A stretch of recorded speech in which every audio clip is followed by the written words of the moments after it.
नमस्कार दोस्तों।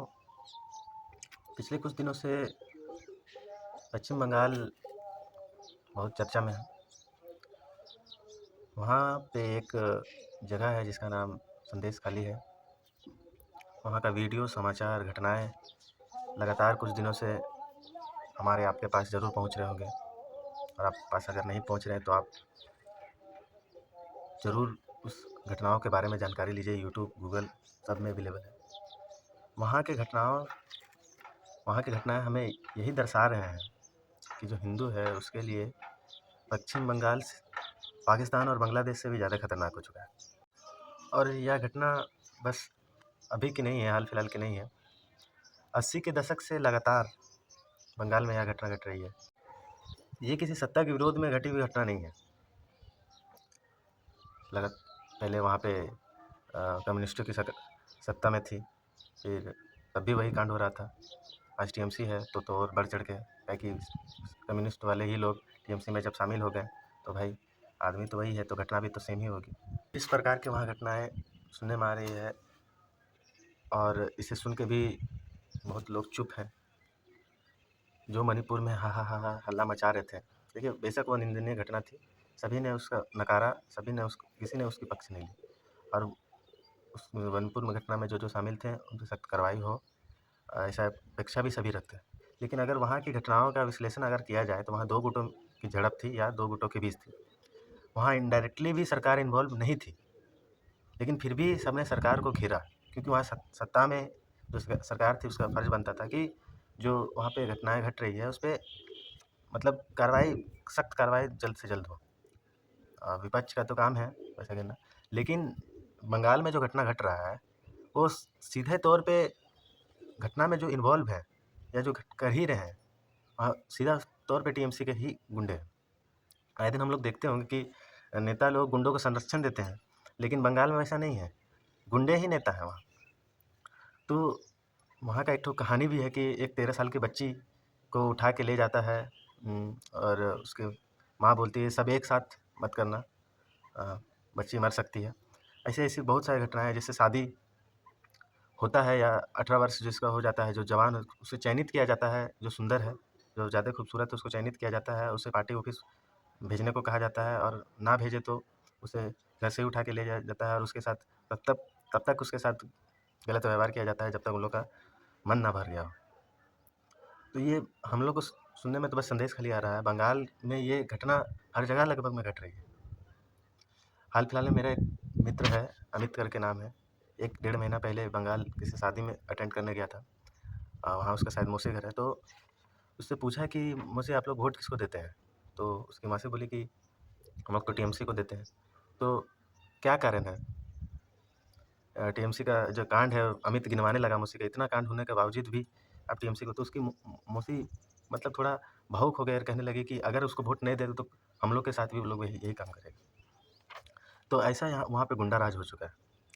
और जैसा वहाँ का माहौल है, जिस प्रकार जितने जनसंख्या में है वहाँ पे रोहिंग्या मुसलमान घुसे, बस बांग्लादेश के मुसलमान, वहाँ के जो वासी है मुसलमान उसको छोड़ ही दीजिए, वहाँ पे जो बांग्लादेशी मुसलमान हैं और जो पहले से मुसलमान हैं, और साथ ही जो डरे हुए हिंदू भी कह सकते हैं, वो सारे वोट टीएमसी को देते हैं।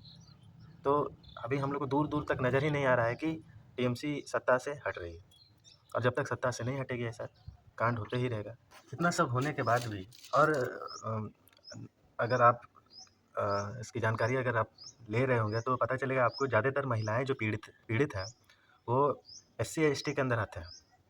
तो सो कॉल्ड जो इनके हितैषी नेता लोग हैं, जो हाल फिलहाल में जो हेमंत सोरेन इतना बड़ा कांड कर दिया है, उस पर ट्राइबल जितना भी हैं आदिवासी संगठन सब हाहाकार मचाने लगे थे कि आदिवासी है, बगल में बैठ गया तो जलन होने लगा। आप सबको जो बंगाल में हो रहे हैं आदिवासियों लोग के साथ जो पीड़ित हैं, उनका दर्द नहीं दिखता है शायद। पॉलिटिकल एजेंडा खाली चलाना है आप लोगों का मकसद। और जो SC दलित लोग, दलित भी हैं वहाँ जो पीड़ित हैं, उनके भी बहुत सारे नेता हैं जो बस उनको वोट बैंक, असल मायने में वोट बैंक ही हैं उनके, बस भड़काते हैं, ये करो ब्राह्मण, वो कर दिया, अत्याचार करता, वो कर दिया, ऐसे सब जो असल मायने में जो अत्याचार हो रहा है वहाँ आपको ये चीज़ आपको नहीं दिखेगा। और दलित हितैषी नेता लोग भी इस पर कोई टिप्पणी अभी तक नहीं किए हैं, करेंगे कैसे भाई? करेंगे कैसे? साला इन लोग को पिछवाड़ा में हमको घुसा देना चाहिए। खैर मेरे बस की बात नहीं है ये सब।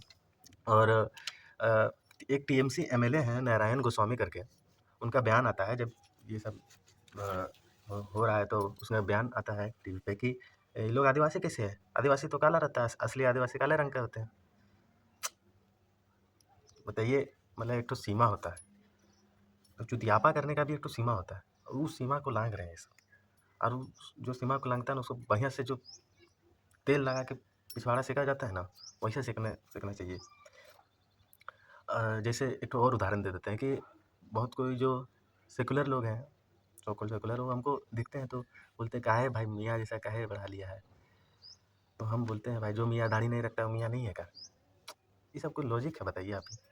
मतलब जो काला नहीं है वो आदिवासी नहीं हो सकता। उस हिसाब से तो आधा मतलब जो ऐसे भी लोग हैं जो आदिवासी काले नहीं हैं,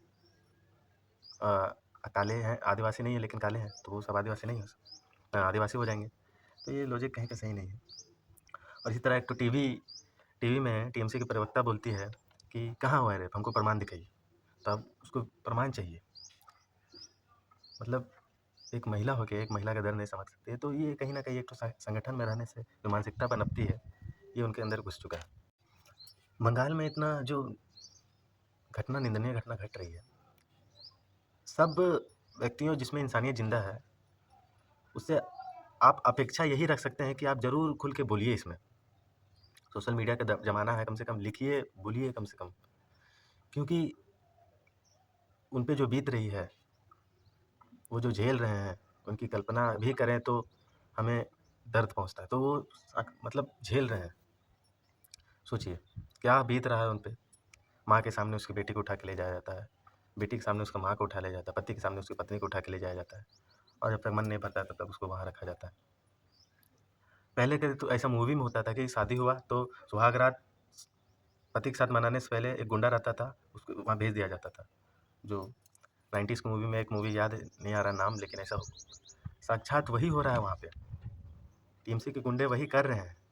और ये और सोचिए ना कि ये मामला पता भी नहीं चलता, वहाँ की लोकल मीडिया को भी वहाँ पे जाने का अनुमति नहीं दिया जाता, या लोकल मीडिया भी उन्हीं के इशारे से शायद चलते हैं। जो